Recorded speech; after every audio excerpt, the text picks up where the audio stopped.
সমস্ত প্রশংসা আল্লাহর। আল্লাহ কেন নিজের প্রশংসা করেন? নাকি সেই প্রশ্নে অন্য কোনো ঈশ্বর আছেন? 39:29 আয়াতে কি বলা আছে? এক ব্যক্তি কৃতদাস যার অনেক মালিক আছে এবং তারা একে অপরের সাথে ঝগড়া করে, আর অন্য এক ব্যক্তি যে শুধুমাত্র একজনের মালিকানাধীন। তারা কি তুলনামূলকভাবে সমান? আপনি কি এমন অনেক ঈশ্বরে বিশ্বাস করবেন যারা নিজেদের মধ্যে ঝগড়া করছে, নাকি আপনি এমন একটি ধর্মে বিশ্বাস করতে পছন্দ করবেন যেখানে মাত্র একজন সর্বশক্তিমান ঈশ্বর আছেন? আপনি কি আরবিতে বলতে প্রস্তুত যে আপনি বিশ্বাস করেন ঈশ্বর একজন এবং মোহাম্মদ তার রাসূল? No problem. আসসালামু আলাইকুম, আমার নাম জুলিয়াস মোর। আমি পেশায় একজন অ্যাকাউন্টেন্ট এবং আমার একটি প্রশ্ন আছে। এটি কুরআন 39:29 আয়াত সম্পর্কে। ভাই, আপনি কি মাইক্রোফোনের কাছে দাঁড়াতে পারেন এবং আপনার নাম ও প্রশ্নটি কি আবার বলবেন? আমি শুনতে পাইনি। ঠিক আছে, আমার নাম জুলিয়াস মোর। জুলিয়াস। ইয়েস। আমি পেশায় একজন অ্যাকাউন্টেন্ট এবং আমার একটি প্রশ্ন আছে কুরআন 39:29 সম্পর্কে, যা পুরোটাই আল্লাহ সম্পর্কে। সকল প্রশংসা আল্লাহর। এর মানে কি? ভাই, এটা কি কোরআনের? আপনি কোন রেফারেন্স দিচ্ছেন? মাফ করবেন, কোরআন। আপনি কোন রেফারেন্স দিচ্ছেন? 39:29 সূরা জুমার আয়াত 29। 39:29। হ্যাঁ, ঠিক আছে। আপনি কি বলতে চাইছেন? সেখানে কি বলা আছে? তিনি শেষ মন্তব্যে নিজের প্রশংসা করেছেন। কমেন্ট। 39:29 আয়াতে কি বলা আছে? এতে বলা হয়েছে আল্লাহ একটি দৃষ্টান্ত দিচ্ছেন এক ব্যক্তি কৃতদাস যার অনেক মালিক আছে এবং তারা একে অপরের সাথে ঝগড়া করে, আর অন্য এক ব্যক্তি যে শুধুমাত্র একজনের মালিকানাধীন। তারা কি তুলনামূলকভাবে সমান? সমস্ত প্রশংসা আল্লাহর। আল্লাহ কেন নিজের প্রশংসা করেন? নাকি সেই প্রশ্নে অন্য কোনো ঈশ্বর আছেন? ভাই প্রশ্ন করেছেন আল্লাহ সুবহানাহু ওয়া তাআলা সূরা জুমার অধ্যায় 39 আয়াত নাম্বার 29-এ একটি উদাহরণ দিয়েছেন। আল্লাহ উদাহরণ দিচ্ছেন যে আপনি কি এমন একজন দাসকে পছন্দ করবেন যার মালিকানায় অনেক অংশীদার আছে? এমন এক দাস যার অনেক অংশীদার যারা একে অপরের সাথে ঝগড়া করে, নাকি আপনি এমন একজন দাসকে পছন্দ করবেন যার মাত্র একজন প্রভু বা মালিক আছে? কোনটি ভালো?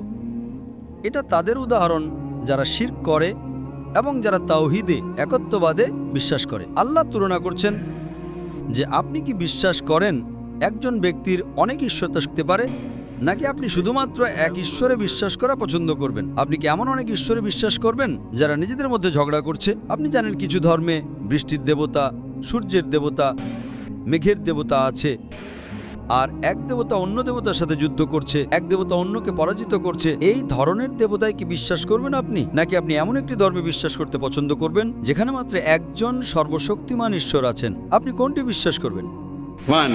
একজন। আল্লাহ বলছেন সমস্ত প্রশংসা আল্লাহর। এর মানে হলো প্রশংসা একমাত্র আল্লাহর, যিনি এক অদ্বিতীয়। আল্লাহ কেন নিজের প্রশংসা করছেন? তার কারণ হলো আল্লাহ সুবহানাহু ওয়া তাআলা মানুষের স্বভাব জানেন। আমরা যখন কারো প্রশংসা করি তখন আমরা তাকে অনুসরণ করি। আল্লাহর প্রশংসা করলে আল্লাহ মহান হন না। উদাহরণস্বরূপ, যদি আপনার মায়ের হার্টের সমস্যা থাকে আর আপনি জানেন এই ডাক্তারটি সেরা হার্ট স্পেশালিস্ট, হৃদরোগ বিশেষজ্ঞ, তিনি বিশ্ববিখ্যাত, আপনি কি তার পরামর্শ মেনে চলবেন নাকি কোনো অজানা লোকের পরামর্শ মেনে চলবেন? আপনি কার পরামর্শ মানবেন? হার্ট স্পেশালিস্ট, বিখ্যাত, সঠিক। তাই যেই মুহূর্তে আমরা আল্লাহর প্রশংসা করি, তিনি সর্বজ্ঞানী, তিনি সব জানেন, তখন আমরা তার উপদেশ মেনে চলি। তাই আল্লাহ কোরআনে নিজের প্রশংসা করেন যাতে আমরা যখন তা পড়ি আমরা তাকে অনুসরণ করতে পারি। এখানে আল্লাহ উদাহরণ দিচ্ছেন এমন এক দাসের যার অনেক অংশীদার আছে যারা নিজেদের মধ্যে ঝগড়া করে, বনাম এক দাস যার একজন প্রভু।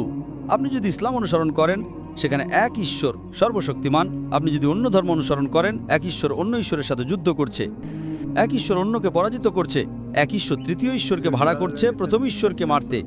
এই সব বিভ্রান্তি সেখানে আছে। তাই আল্লাহ একটি উদাহরণ দিচ্ছেন এবং আপনাকে বলছেন যে এই কারণে আপনার এক সত্য ঈশ্বরকে গ্রহণ করা উচিত। আশা করি উত্তরটা পেয়েছেন ভাই। আপনি কি বিশ্বাস করেন ঈশ্বর একজন? কি? আপনি কি বিশ্বাস করেন ঈশ্বর একজন? হ্যাঁ। আপনি কি বিশ্বাস করেন যিশু ঈশ্বর, নাকি যিশু ঈশ্বরের রাসূল? তিনি রাসূল, সেই অনুযায়ী তিনি ঈশ্বরের রাসূল নাকি তিনি ঈশ্বর? তিনি ঈশ্বরের রাসূল। যিশু খ্রিস্ট কার রাসূল? ঈশ্বরের। হ্যাঁ। ভালো। আপনি কি বিশ্বাস করেন নবী মুহাম্মদ ঈশ্বরের রাসূল? হ্যাঁ। মাশাআল্লাহ। ভাই, আমি খুব খুশি, কারণ ইসলামে প্রবেশ করতে হলে আপনার ন্যূনতম দুটো জিনিসের প্রয়োজন। ন্যূনতম, 1 নাম্বার বিশ্বাস করা যে ঈশ্বর একজন, যেটা আপনি সর্বদাই বিশ্বাস করেন। 2 নাম্বার, আপনি কি বিশ্বাস করতে হবে যে নবী মুহাম্মদ ঈশ্বরের রাসূল, যেটা আপনি সর্বদাই বিশ্বাস করেন। তাহলে আমার মতে আপনি একজন মুসলিম। আমার মতে আপনি একজন মুসলিম। তো আপনি কি মুসলিম হতে পারে খুশি? আপনি কি মুসলিম হতে পারে খুশি? ঠিক আছে, এখনই আপনি কি মাইক্রোফোনে বলতে পারেন? হ্যাঁ। ঠিক আছে। এখনই আমার মনে হয় সময় হয়েছে। ইনশাল্লাহ হয়তো। ইনশাআল্লাহ, মাশাআল্লাহ। Inshallah, mashallah. আপনি আল্লাহকে বিশ্বাস করেন। Yeah. Good. একটা কথা ভাই, একবার বিশ্বাস করলে দেরি করা উচিত নয়। আমি জানি না কতদিন বাঁচবো, আমি জানি না আগামীকাল বাঁচবো কিনা। আমি আজ গাড়িতে করে যেতে পারি, আমার দুর্ঘটনাও হতে পারে, আমি মারা যেতে পারি।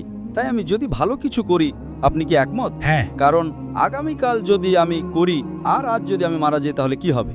তাই আপনি কি একমত? হ্যাঁ। যদি আপনি বিশ্বাস করেন ঈশ্বর একজন, যদি আপনি বিশ্বাস করেন যিশু ঈশ্বরের রাসূল, যদি আপনি বিশ্বাস করেন নবী মুহাম্মদ শেষ এবং চূড়ান্ত রাসূল, তাহলে আপনি ইতিমধ্যে একজন মুসলিম। ঠিক। আপনি কি এটা আরবিতে বলতে চান? ঠিক। আপনি কি এটা আরবিতে বলতে চান? আরবিতে একই কথা, যে ঈশ্বর একজন এবং নবী মুহাম্মদ একজন রাসূল। আমি বলবো এবং আপনি আমার পরে পুনরাবৃত্তি করতে পারেন, ঠিক আছে? কি? আপনি কি আরবিতে বলতে প্রস্তুত যে আপনি বিশ্বাস করেন ঈশ্বর একজন এবং মুহাম্মদ তার রাসূল? No problem. Okay. ঠিক আছে, আমি বলছি ঠিক আছে। Ashhadu Ashhadu Allah Allah ilaha ilaha illallah illallah wa ashhadu wa shahadu anna anna Muhammadan Muhammadan abduhu Abdul wa rasuluhu. wa rasuluhu.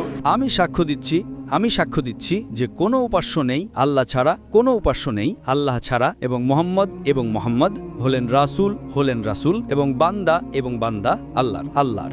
MashaAllah, you're a Muslim. মাশাআল্লাহ, আপনি একজন মুসলিম। আমি তাকবীর জানাতে চাই। Thank you. Takbir. Takbir. Takbir. আমি আপনাকে বলতে চাই ভাই, আপনি 200 কোটি মুসলমানের পরিবারে প্রবেশ করেছেন। একবার আপনি ইসলাম গ্রহণ করলে আপনার আগের সমস্ত পাপ ক্ষমা করে দেওয়া হয়। আপনি যে ভালো কাজ করেছেন তা থেকে যায়, যা ভুল করেছেন তা ধুয়ে মুছে যায়। আমি আল্লাহ সুবহানাহু ওয়া তাআলার কাছে প্রার্থনা করি যেন তিনি আপনাকে এই দুনিয়া এবং আখিরাতে সর্বোত্তম দান করেন। আমি চাইবো আপনি কোরআনের অনুবাদ পড়েন এবং ইসলামকে ভালো করে বুঝুন, যাতে ইসলামকে আরো ভালো পালন করতে পারেন। ঠিক আছে। আসসালামু আলাইকুম। ভিডিওটি ভালো লাগলে চ্যানেলটি সাবস্ক্রাইব করুন।